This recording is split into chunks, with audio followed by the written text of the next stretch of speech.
applying for a job at Apple, so he's being interviewed by our group. Yes. Let's say there's someone in my group A. Oh, okay. A was supposed to be in the 9:30 interview slot. A was in San Francisco. 9 a.m. Not having noticed that the interview signed up for was at 9:30. But he's never there before 10:30. Wow. Hey. I was explaining logistics. It's very boring. Welcome everyone. It's September.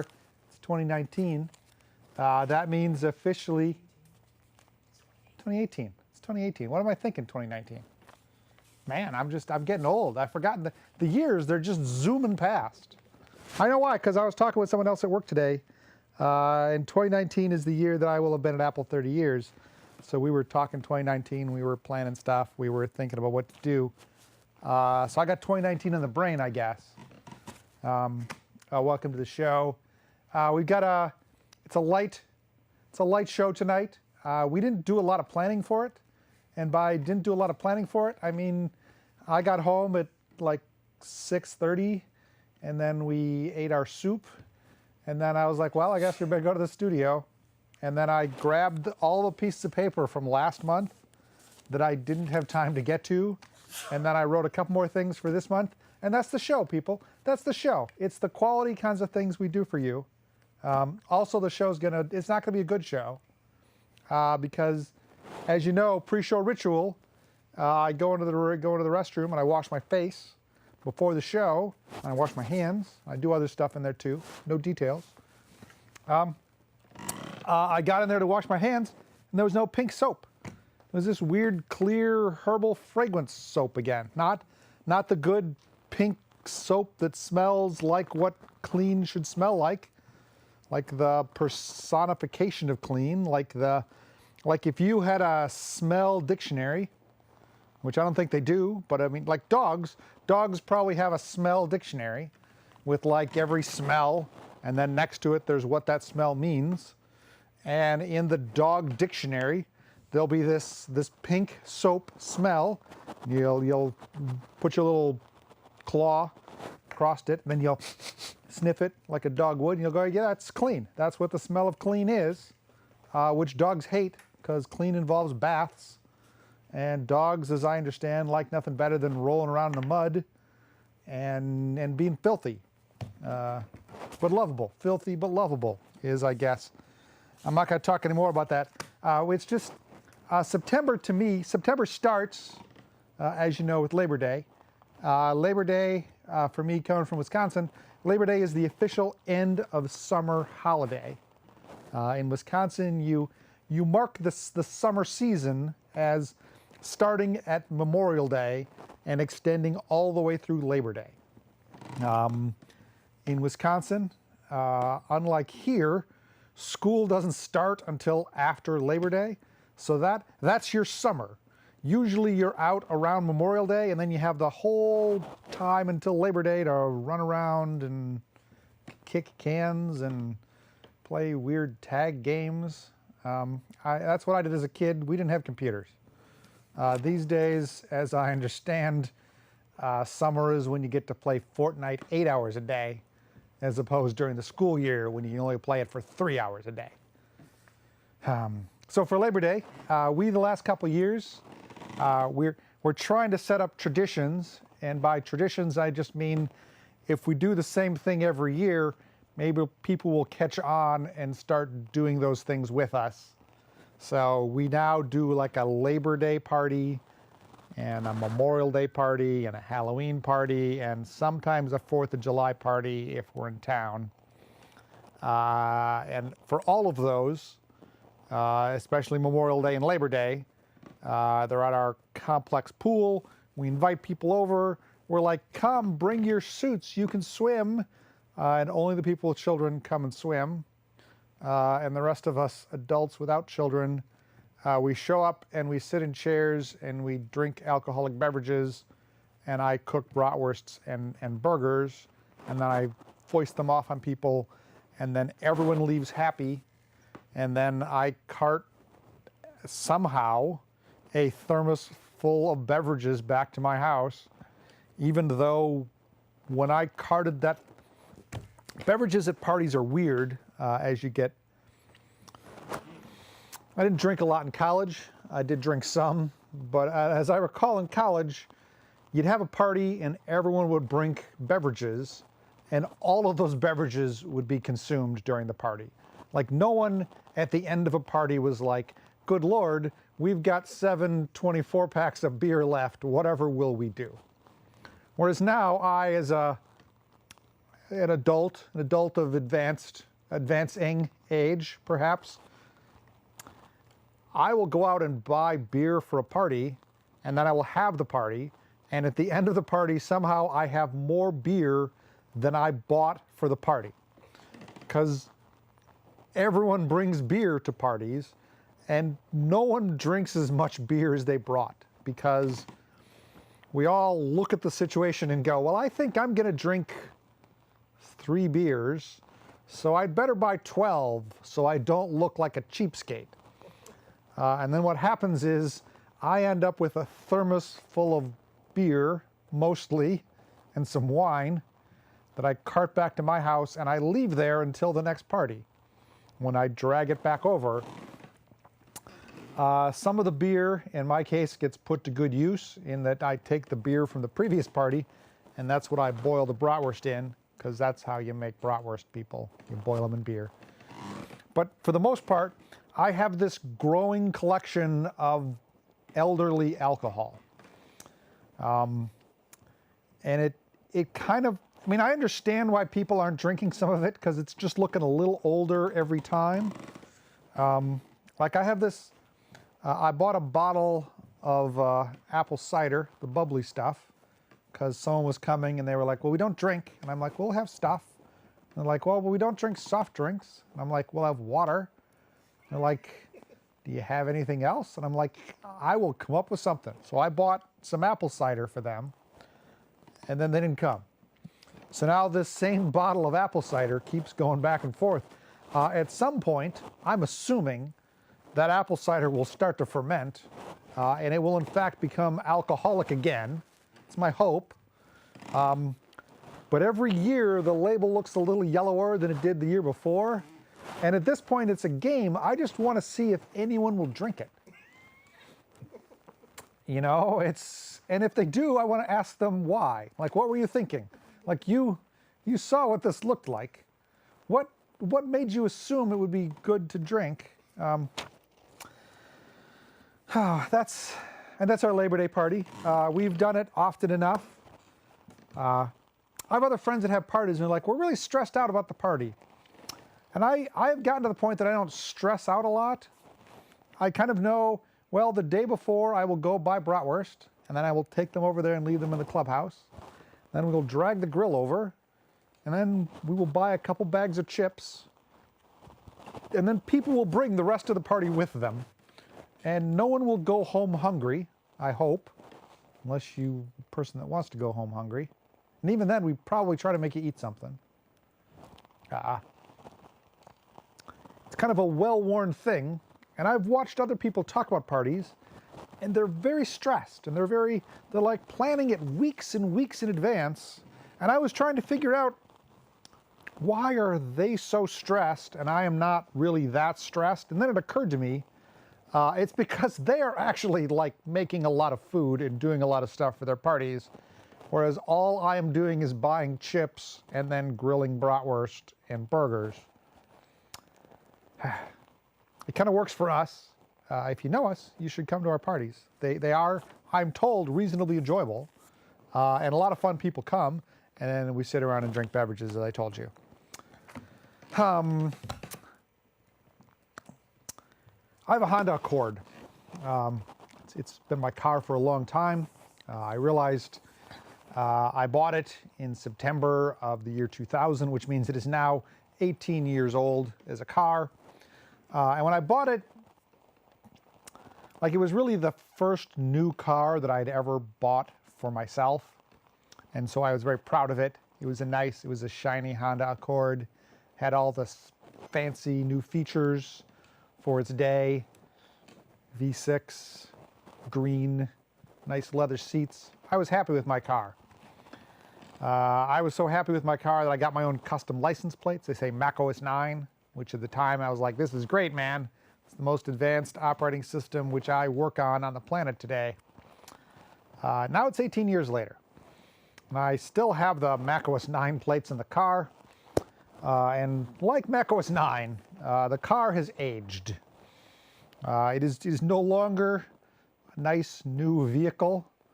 Like about 2 or 3 years ago, I guess they paint the car and then they put a clear coat of something over the car to protect the paint. And that clear coat started coming off a couple years ago. So now my car has this weird mottled appearance. Some of it is still a little bit shiny like it used to be. A lot of it is just a flat, dull green. Some of it has started to have tiny flecks of rust in it. 5 or 6 years ago, I was backing out of a parking space and I hit a pillar. So I have this dent in the front panel, which I'm too cheap to fix.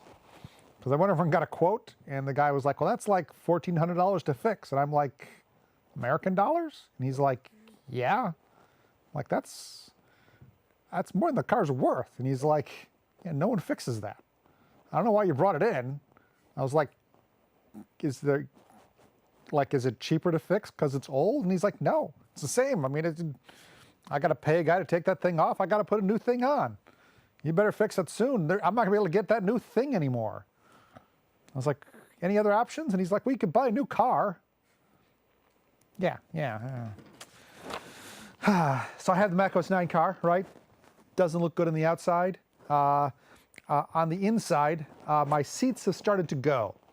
Like I got some rips in my seat a couple years ago, which I tried to fix by buying one of them little miracle leather things off Amazon that, like, you see the TV commercials and they're like, 5 minutes, looks good as new.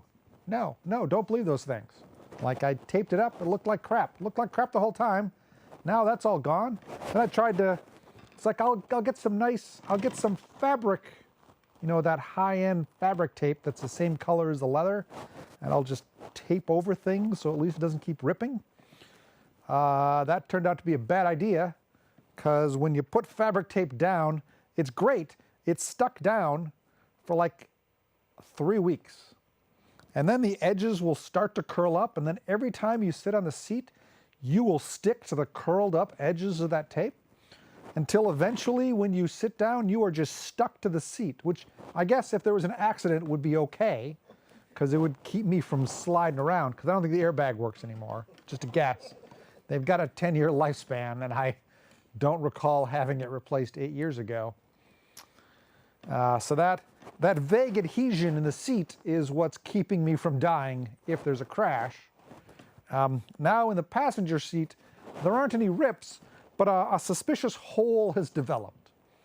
And I'm kind of wondering how this happened, because it's like there's a sinkhole in the seat, like you see in Florida on CNN, but I have no idea how a sinkhole would form in a seat.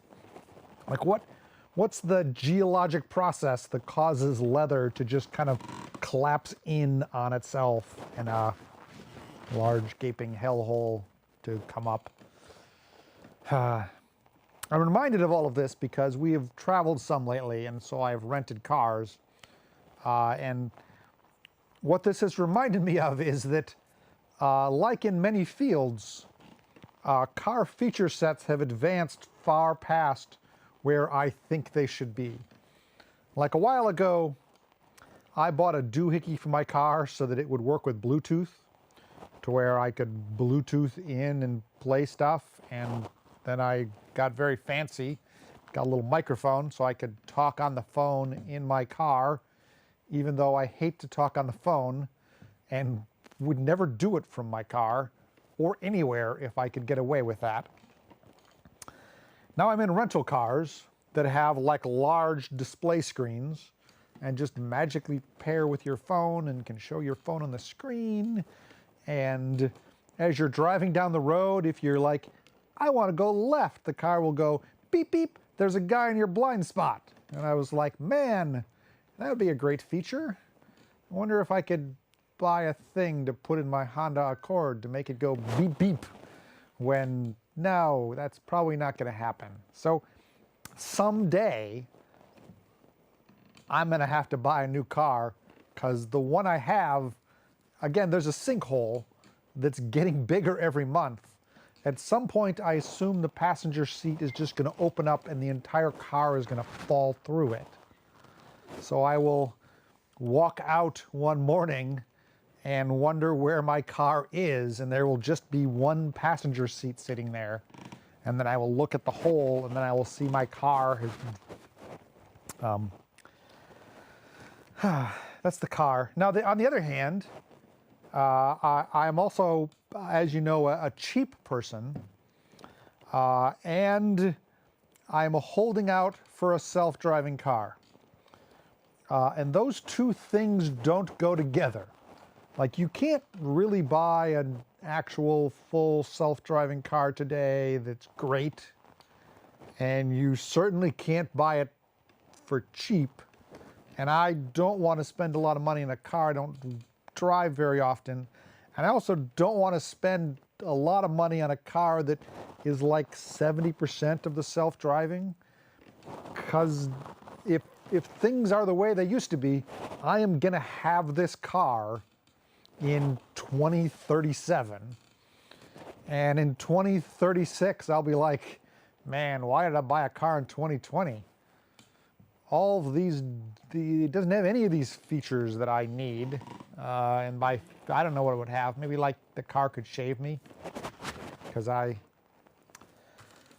self-driving cars. We live in California. So we see self-driving cars driving around occasionally. And they are not so common that we don't notice them. But they are also not so uncommon that I would go out of my way to look at them. Whereas I got to assume if you're in Wyoming and like a self-driving car just pulled around the corner of downtown, it would be followed by like a little gaggle of 8-year-olds running after it, pointing and laughing and having fun. This is a self-driving car, let's follow it around town. Whereas here, the 8-year-olds are playing Fortnite. And don't care about the self-driving cars and would certainly never leave the house to look at one. It's just a car, Mom. It just drives. You're keeping me from playing Fortnite, Mom. All my friends get to play Fortnite 8.5 hours a day, and I only get to play 7 hours and 45 minutes. I hate you, Mom. I hate you, I hate you, I hate you. That's as I understand what's up with the kids these days. So recently, and by recently I mean last month, we went on an unexpected vacation / thing. We had to go back for a family thing. But as you know, I hate to travel. So if I'm going to sit on a plane for 6 hours, I'm not going to turn around and get on a plane a day later and fly back. So I took a couple vacation days, and I spent 3 or 4 days in my old hometown, Racine, Wisconsin, which I don't think I'd been to for about 20 years. So that was an experience for me. I had a rental car, and as it turns out, I flew in, and my parents had already left to go to their next thing. So they were like, just go to the house, we'll give you the garage code, and you can sleep there. And then you can meet us in Illinois tomorrow, which is what we did. But so after that, I had basically 3 days when I was just in my house, my childhood home, kind of with the parents around, seeing some friends, driving around looking at stuff. Here's the weird thing. It was both a little bit different and an awful lot the same. I'm trying to exercise, so I went out for a jog, and I pulled on my little jogging shorts, my little thing. I put on my suntan lotion, put on my hat, and I thought I'll jog up to the park across the street from my elementary school, because I used to have to walk to elementary school every day, because it was the 70s, and we weren't worried about our children being killed yet. So my mother was just like, well, there's where the school is. Go there. When the school's over, come home. For God's sakes, don't stop and play in a puddle for 2 hours because I'll come looking for you, which she did once, which I didn't do a second time for reasons. As a child, I recall the school being very far away in terms of walking. Like it would take me a while to walk there. And in reality, the school is a 4.5-minute jog from my house. And I'm not a fast jogger. It's kind of go half a block and turn right, and that's the school. I have long assumed that every memory from before when I was 18 or 19 is gone down the memory hole, with precious few exceptions. Instead, I discovered I remember lots of things. Like halfway up that second block on the way to school, we just stopped having sidewalks because apparently the city was too cheap to put in sidewalks. The city is still too cheap to put in sidewalks. So there's a point where the sidewalk just ends and now you're jogging on some guy's lawn. And then up at the top of the hill, there's still that crazy apartment building with the weird gates that open. And they have metal gates that open. And then like 10 feet further, they have a big garage door that goes up and down to get into the garage. And as a child, I thought that was the coolest thing. They had these gates that would open, and then the garage door would go up. And now as an adult, I'm like, what are the gates doing? Like what possible value are those opening gates things doing? You got a garage door like 10 feet further. I don't know why you need the opening gate. They still got them. They still got the opening gates. I wonder if I remember what the code was from when my friend used to live there. You could type in and make the gates open and close. You couldn't walk in, right? We were just making the gates open as 8-year-olds because we thought it was funny.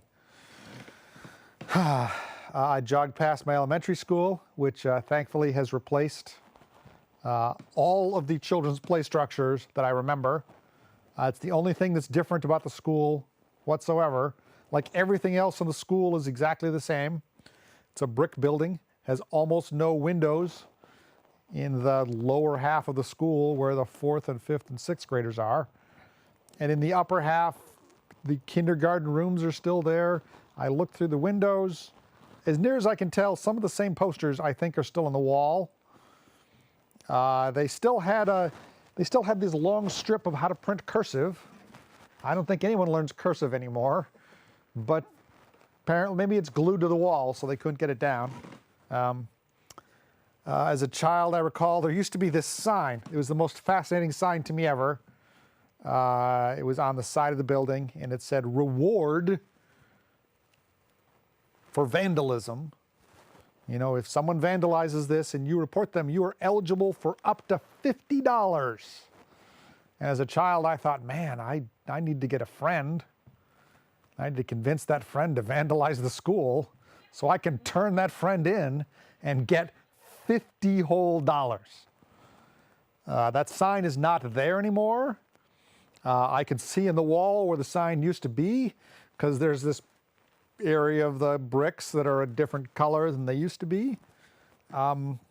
They probably had to take the sign down because $50 was no longer, you know, valuable for convincing children to rat on their friends.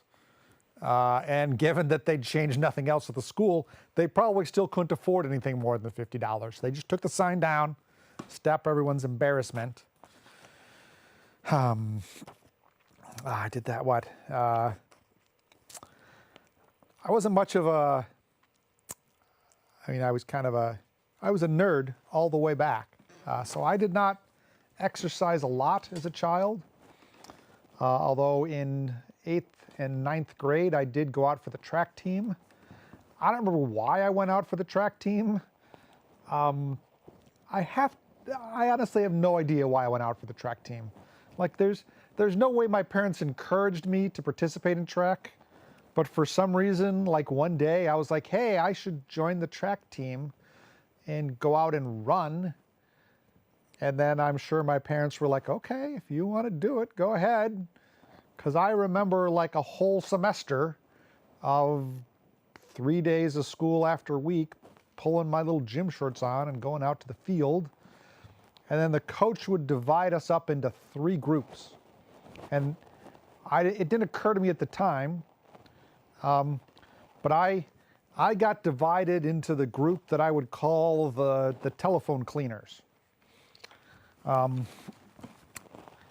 There were the kids that were actually fast, that actually should be on the track team, that showed promise. And they did a lot of track stuff at school. And then there was the second group of, I'm going to say, like, people that the coach wanted to keep his eye on.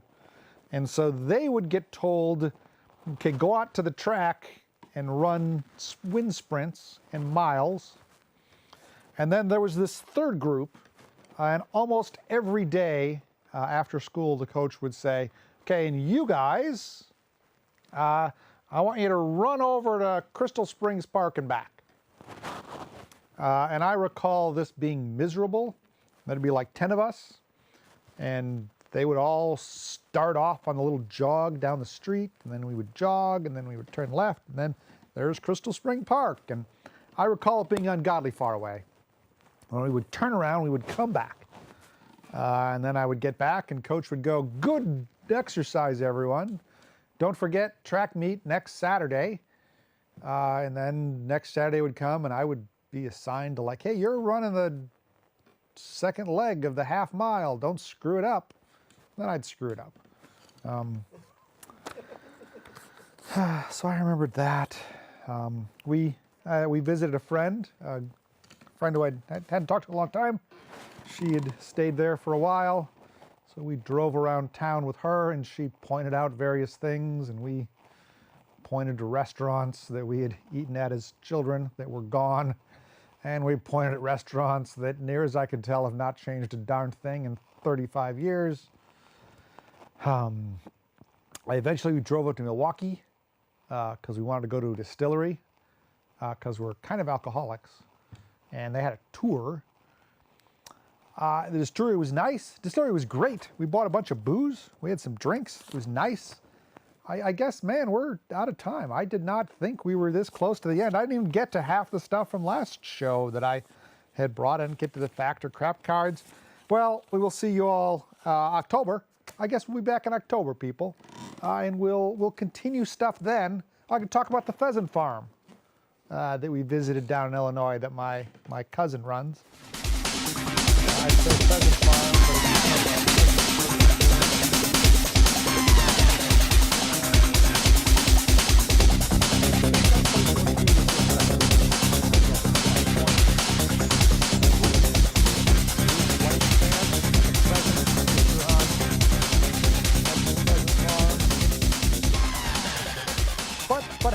brief but happy, like